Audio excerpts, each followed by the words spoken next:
Hey everybody, Omar here, the Knife Shark Guy, and I am back with another knife video for you today. And today I kind of wanted to go over my knife collection, these are actually my user knives.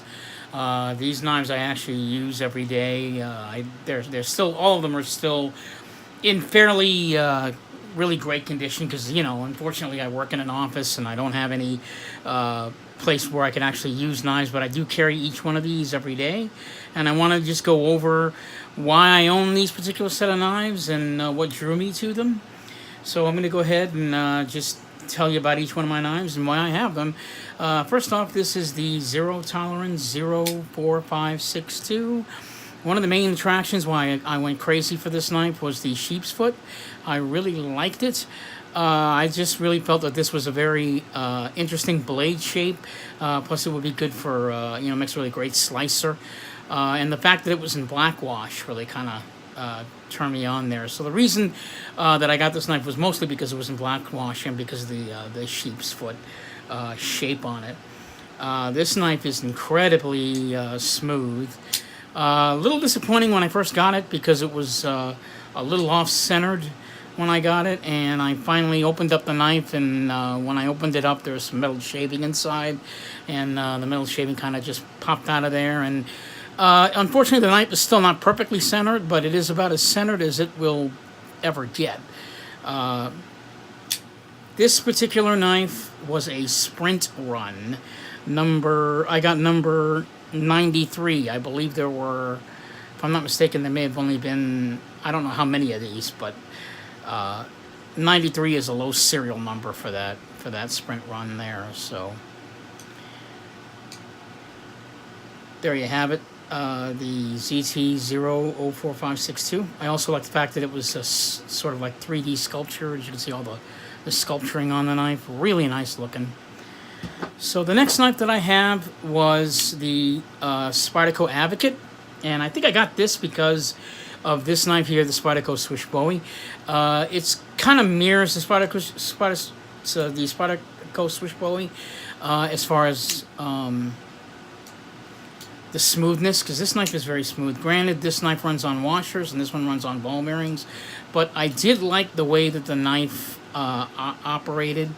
It's very quick, it's very smooth, very fast deployment. It works great as a flipper, and it also, you can open it using the Spydie hole. You can't really do that with all the knives that Spyderco has. Some of the knives you can open as a flipper, some of them you can do, with the Spydie hole. This one you can actually do with both. The fact that it was all titanium I thought was fantastic. I also like the orange peel texturing on it. A lot of people did not like that. They don't like it because it said it looks dirty. I don't think it looks dirty. I think it looks fantastic. And the fact that the steel was in CPM M4 steel, which is a super steel.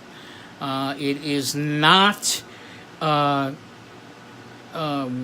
resistant. In other words, you're going to have to keep wiping it down every time you use it to keep it from rusting up on you.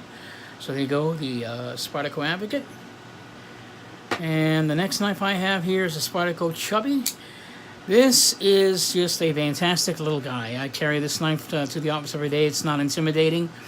It's a very smooth knife, very small knife, perfect for, big and small tasks, which I think is kind of important if you're going to be a knife collector. It's always nice to have a knife about this size on you. As you can see, it's a very, very small knife. The blade length, I believe, is only 2.83 inches. If I'm not mistaken, and it's called a Chubby because it is very fat, as you can see. Really, really, just a great knife. This one is part of the brand new lineup for Zero Tolerance. This is the ZT-0609. I actually already did a video on this. You can check that out on my channel if you guys want to see that video. This is brand new from Zero Tolerance. It's a R.J. Martin design, who's my favorite. R.J. Martin's my favorite ZT designer. He's been making knives with Zero Tolerance probably since early 2000. And I actually have a couple of his knives, and you can probably check those out on my channel as well. The discontinued Kershaw line. He's very famous for making knives fairly slim and linear, which is why I like this knife. This particular knife, the gimmick of this knife, I don't want to call it a gimmick, but one of the things that makes this knife very interesting is the pivotless pivot. Or I guess they call it the see-through pivot now. It used to be called the pivotless pivot. The knife, as you can see right through the pivot there. You can see my finger through the hole there, so that makes it kind of an interesting piece. The knife is perfectly centered down the line, which is quite odd. I say that it's odd because it has to be centered. You don't have a choice. I don't see how Zero Tolerance can possibly release this knife, all of them being perfectly centered, but in order to satisfy the knife buying public, they would have to do that. Why? Because they do not at this point in time, and this knife's been out for about, I believe, 3-4 months now. They still do not have the special tool that it's used to open it up. So you can maintain your knife. I believe Dr. Frunke's actually talked about that. You want to check out his channel. He gives a full review on this piece as well. His channel gives a little bit more informative, a little bit more of an informative information on the knife that in case you're considering purchasing it, you may want to check out that channel. Not that I'm unhappy with my purchase, but for the consumer buying public, I have to be honest with you, this is probably going to be bought more by knife collectors and ZT fans rather than someone that's just an actual user. If they want to get the users, they are going to have to include the tool, or at least release the tool, so that you can maintain the knife and not feel, that you want to be able to be given that ability to do that. Really nice color on this piece with the copper. Again, open construction, only has 2 standoffs. And for me, the attraction with knives is I like either a full back spacer or nothing, maybe just a couple of standoffs. But I'm not crazy about the half back spacer stuff that they do on knives. If I really, really like the knife, I'll do that. So this is the ZT-0609.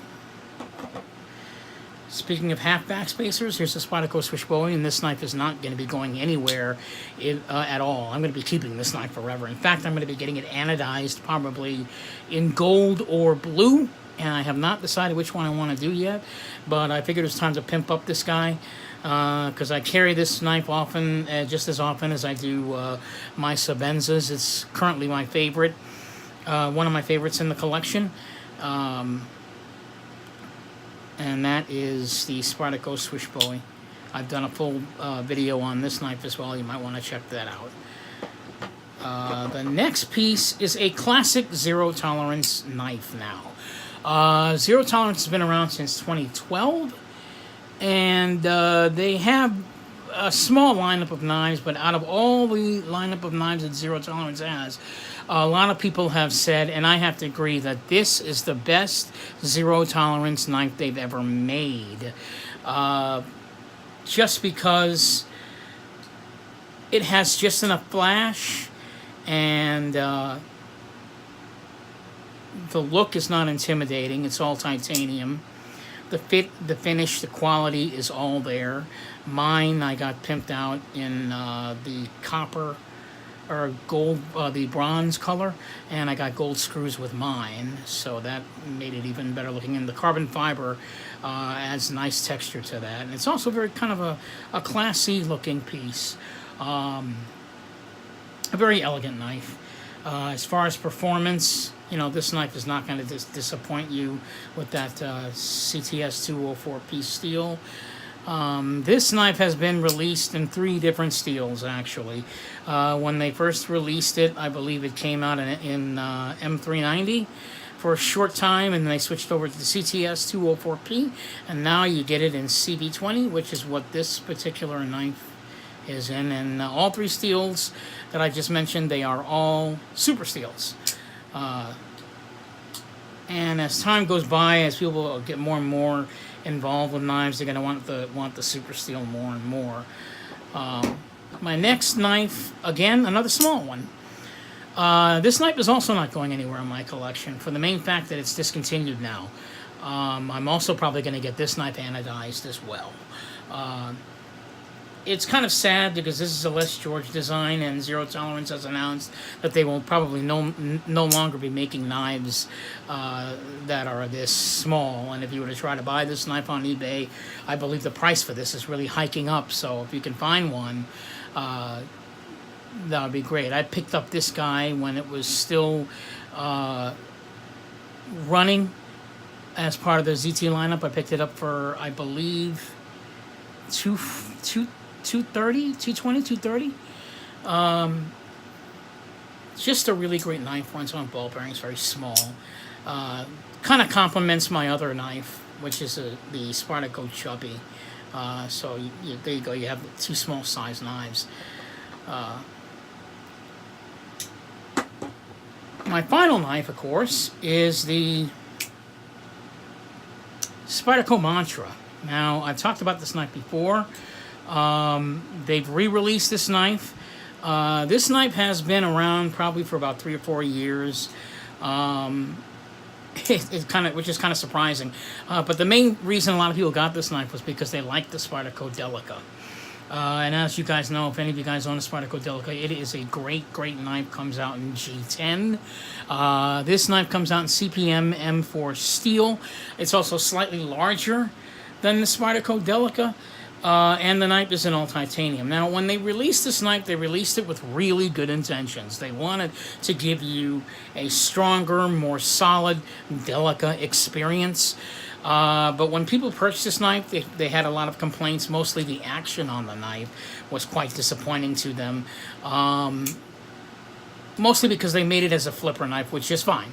If you're gonna have a flipper, why not make it on the Delica? The problem was the ball bearing system that they installed on this knife when it first came out. The ball bearings they used were very, very small. So the action you got out of it, while it's smooth, it wasn't as free-flowing as some of the other ball bearing knives that they have. In fact, if you felt this knife, you'd swear it was a washer knife because it doesn't have that sort of smooth, quick action. And a lot of people have complained that the other problem also as well was the flipper. Why couldn't they have taken the flipper, maybe switched it over the other way, give you better flipping action? The reason is sometimes you flip it and you get that. That really was not something that people were expecting. So to compensate for that, Spyderco put in, obviously they have the Spyderco hole, but a lot of us really can't do the Spidey hole flick. So for those of you that could not do the Spyderco flick or were not comfortable doing that, you were stuck with the flipper that did that. So that was kind of a disappointing thing. So they re-released the knife with bigger ball bearings. Unfortunately, they changed the steel. It is no longer CPM M4 steel. They now release it in S30V, which was kind of disappointing, but either way, the flipping action on it, now I understand, is much, much better. And the knife, of course, now I believe is released in carbon fiber. So there you have it. This is my current user collection. As you notice, I don't have a lot of the classics that everybody else currently has. I don't own a Spyderco paramilitary. I don't own any of the Ken Onion 350s. I don't own, a lot of the regular signature knives.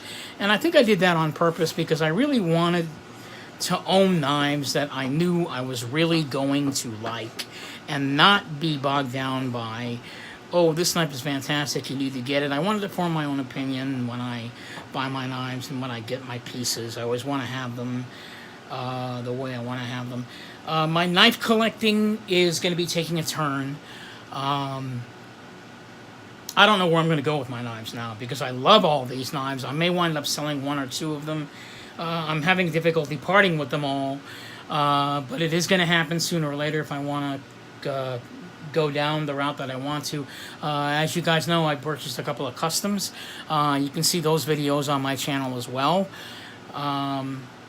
This is basically what I have to use every day and carry every day. Mostly I carry these knives. I don't have too much opportunity to actually use them, but I guarantee you that if I do, whatever knife happens to be in my pocket, I'm going to use it up. So anyway, I just want to do a quick overview of all the knives that I own because it's been a while since I've done a video.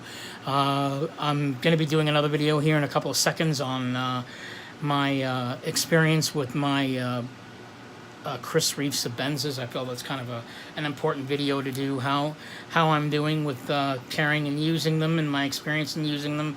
That video is coming up next. So if you like what I see, if you like what I see, if you like what you see, click down at the bottom on my channel for like and subscribe, and please do comment on anything. I want to hear if you guys actually own any of these knives. What's your experience with owning any of these as far as being users, because any information you give me will be helpful. Again, you know, I don't know everything. Not every YouTuber knows everything about their hobby, and I'm always interested to learn, and I do hope to hear from you guys. Again, this is Omar, the Knife Shark Guy. Click like and subscribe, and please comment on my channel. I hope to see you guys soon. Actually, going to be seeing me in a couple of more minutes, a couple of seconds, because I'm going to be doing my update on my Sebenza. So for now, this is Omar, the Knife Shark Guy. I am signing off, and I am hoping that you'll find happiness in your next piece of sharp art. This knife is so cool. Look at that. Catch you guys later. Omar, the Knife Shark Guy. Have a great day.